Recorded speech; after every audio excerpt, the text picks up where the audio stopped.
Hello, dear ones. The following is some footage I thought would be very interesting for you. In the background is my dog singing for me. She does that every day. Anyway, this is Graham Hancock, who is a British writer and journalist. His works are very well known, and he's been featured on quite a number of shows and articles and various other things.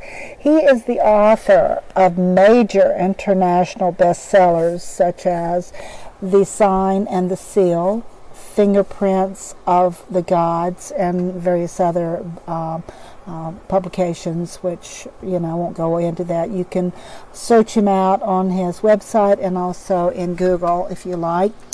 Hancock specializes in unconventional theories involving ancient civilizations. His website, by the way, if you would like to visit it, and I highly recommend, is a very informative gentleman and very talented. www.grahamhancock.com, and that's Graham, Graham, Hancock, Hancock.com, and the word is all together, Graham Hancock. The following footage that you will see is some that I personally found quite interesting, and I wanted to share this with you. So be blessed always. AnGeleve. People do have preformed views which are not based on their own experience but simply what they've heard on the news media, and they haven't really paused to sit down and analyze these views properly. It's a sign of the madness and the criminal violence of our society that it dictates whether or not we may experience the healing effects of this plant. It is an extraordinary thing to call the consumption of marijuana a crime.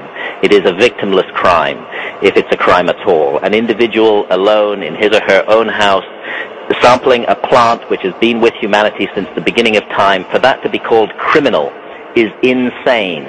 We live in an insane society that believes it has a right to patrol even our consciousness.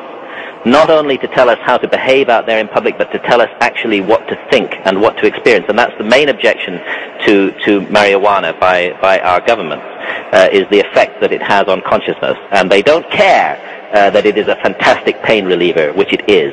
They don't care about its wonderful medical properties. They just want to stop anybody experiencing these effects on consciousness. And no wonder our society is in such a mess, where we imagine we live in a democracy and yet elect governments that actually have the nerve to tell us what we may and may not experience inside our own heads without doing any harm to others. There is so much hypocrisy, so much humbug in government positions on these matters.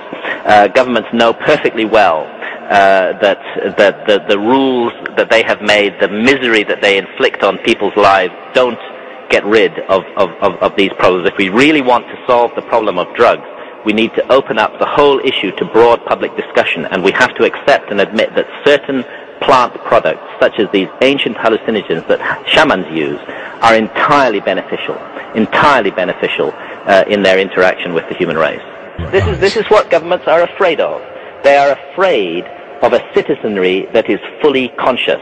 They actually want us to be unconscious. They want us to simply focus on this alert, problem-solving, competitive mentality that makes us good consumers and good competitors in the business place. But they don't want us to explore the majestic and amazing depths of our consciousness, because then we just might start asking questions that would be very uncomfortable for the powers that be.